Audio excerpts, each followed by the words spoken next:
What is up, guys? So I'm back with some reactions from last night's SummerSlam. If you haven't checked out my prediction video, make sure you go check that out. I'll leave the link in the description below. I'm going to keep a tally of how many I got right, and let's get right into it. So we start off with the huge 12-man tag match to start off the show. I mean, it's pretty basic, something you would see on SmackDown. Gable, Jordan, the Hype Bros, and the Usos went over. I didn't know that match was happening, so I didn't give a prediction. But yeah, I mean, it was an interesting match for the pre-show. Alright, the next matchup, Sami Zayn, Neville predicted that they would get the win. They just used their high flying, and Dudley's pretty much just laid over and gave him the win. And then Cesaro, Sheamus. That was actually a pretty interesting matchup. It was pretty entertaining. But yeah, Sheamus got the win. He's 1-0 in the series. So I got that prediction wrong. Alright, so they actually started the show with the Enzo and Cass and Jericho match. Very entertaining match. Enzo Amore is just brilliant on the mic. But they actually gave it to Jericho, which I thought was a little surprising. There's no real story building up between these two as teammates. Like, they're both singles competitors, so I see them beating this team as almost not helping Enzo and Cass becoming a legitimate tag team. It'll be interesting to see what they do from here. But yeah, so it was a little shocking. I always thought that they would want Enzo and Cass to win, especially on SummerSlam in New York. Those guys are from around there, so it was a little strange to see, but we'll have to see what WWE does from here on. So then the women's match came on. Sasha Banks and Charlotte proved why they're the two best women wrestlers in the business right now. Absolutely incredible match between the two. The crowd was so into it. They gave the championship back to Charlotte, and in my predictions video I literally begged Vince not to give it back to Charlotte, but they did, and I kind of understand why, because right now there's really no one else on that Raw brand who can really compete with the level of these two right now. Paige just got suspended, so I understand why they want to give it to Charlotte, maybe to extend this feud a little longer until they can bring up maybe like a Bayley or someone like that to contend with them. But for the meantime, I guess it does make a little sense why they give it back to Charlotte, because now Sasha can chase it again. But it was surprising to me, and I predicted Sasha, so I got that one wrong again. But still, overall, incredible match with a shocking ending. It was well done. So then we had the Intercontinental Championship match between The Miz and Apollo Crews, and The Miz got it done. I don't see any reason why the WWE would take it off him right now. He's their top, true heel. It's not exactly Apollo Crews' time just yet, but they gave it to The Miz, which I'm glad. You pretty much got the best out of the match with The Miz that you can expect. Apollo Crews did all of his moves, but still, The Miz, it wasn't even a match really where The Miz really cheated or did anything controversial to win the match. He kind of just did it with his wrestling ability, which was nice to see. It was something different. So yeah, The Miz retained. It wasn't anything special, but it was entertaining, and The Miz got it done. It'd be interesting to see what they do with Apollo Crews from here. Does he continue with that Intercontinental Championship hunt, or do they put him in a piece with someone else? We'll have to see. This was by far the best match of the night. AJ Styles, John Cena, two of the best wrestlers in history, colliding one-on-one, and it was finally the dream match that everyone wanted to see. No interference, no nothing, just them two putting their talents together to create an instant classic. This match was fantastic, with the false finishes, all of it, the crowd. It was just so incredible. The moves these two were pulling out, they were both turning back the clock, bringing it back to their younger days, pulling out these moves. It was just fantastic. The whole part where they're on the ground trading finishing submission moves, rolling over to pins and stuff, that was fantastic. And I gotta give a lot of credit to Mauro Ranallo, because I mean, Michael Cole would not have done that match justice. Mauro Ranallo made that match feel way more intense, and it was intense, and it was a fantastic matchup. And the crowd was so into it, and I think that match might have changed a lot of people's perspectives on John Cena. I mean, it was just incredible.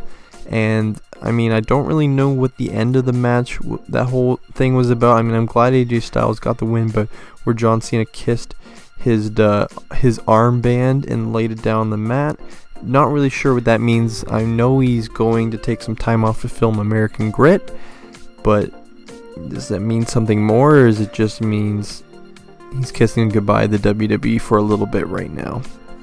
And in that point, I also want to say that's interesting, because if John Cena would have won and went to film American Grit, where would that left AJ Styles? Now AJ Styles is in a position where he can go for that title and maybe have a Dean Ambrose AJ Styles feud, which I hope they do next.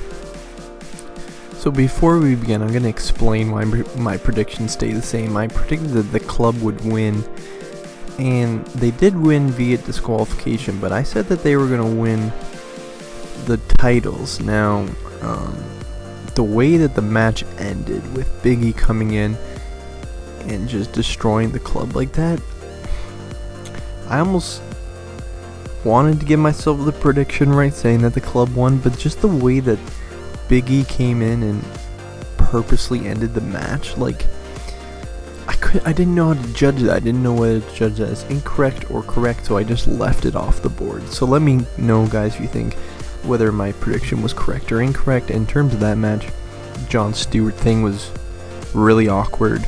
I just think maybe they should have just left him out. I know they love their celebrities, but they should have just left him out. And I mean, there has to be some kind of repercussions for the New Day for this. Otherwise, they would just hold the titles forever, wouldn't they? They could just keep doing this. So I think there needs to be some kind of repercussions on Big E, maybe another title shot for the club or something like that.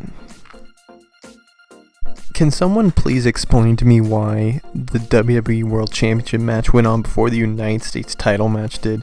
It makes no sense to me. Once again, Dean Ambrose getting lower on the card on a big show, but hey, what can you do? Other than that, I mean, it was two workers that the crowd really like. It was a sort of entertaining match. I mean, Dean Ambrose went over without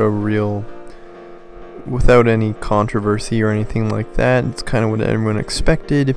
Now it's just kind of who is Dean Ambrose going to go on to next, and where's Dolph Ziggler go from here?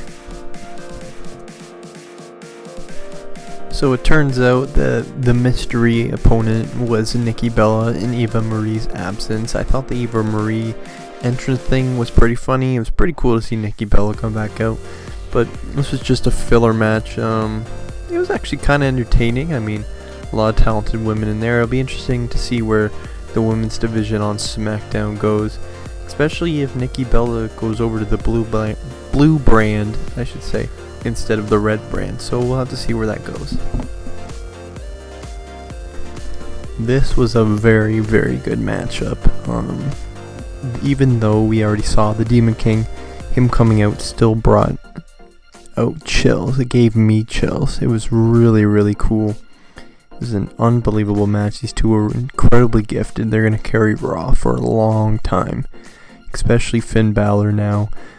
Finn Balor came out on top. It's what I wanted. It's what I expected.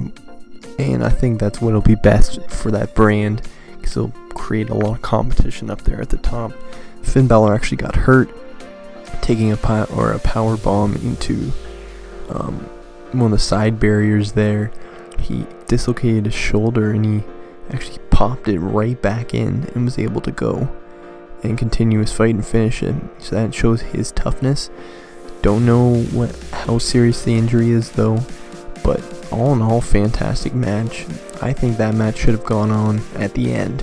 Should have been the main event, but what can you do? It was a little weird that both major titles went on before the US title, but it's not really our choice. But yeah, Finn Balor, Seth Rollins, definitely want to see it again, because that was definitely worth the hype.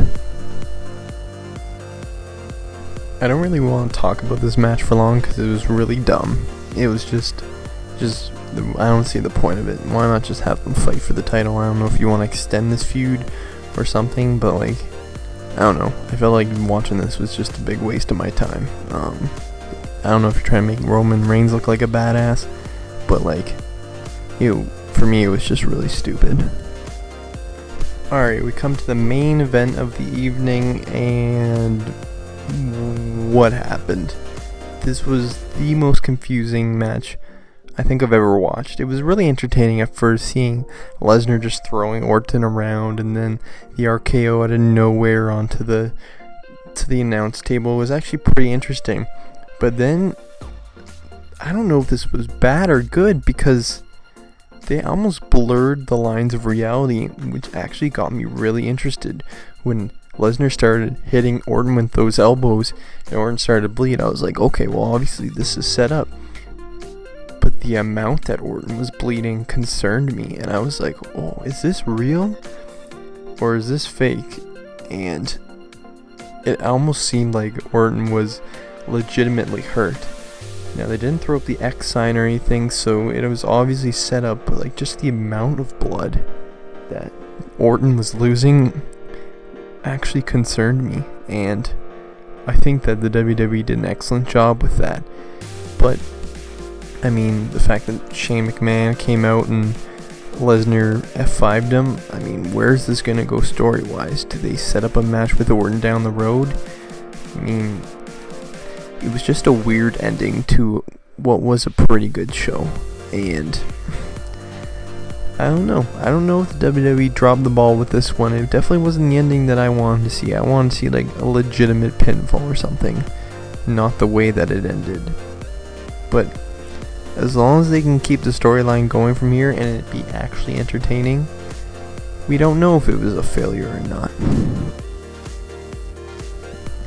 Yeah, so in total I was 70% on my predictions, 7 for 10, or at least the ones that counted.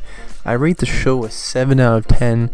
It was good, it was bad, so 7 out of 10 I feel is the appropriate prediction. So make sure you subscribe for more. Make sure you go check out my other videos. Like I said, this is a new channel. I had difficulties with my old channel, just started a new channel. So make sure you go check out all my videos that I uploaded from my previous channel.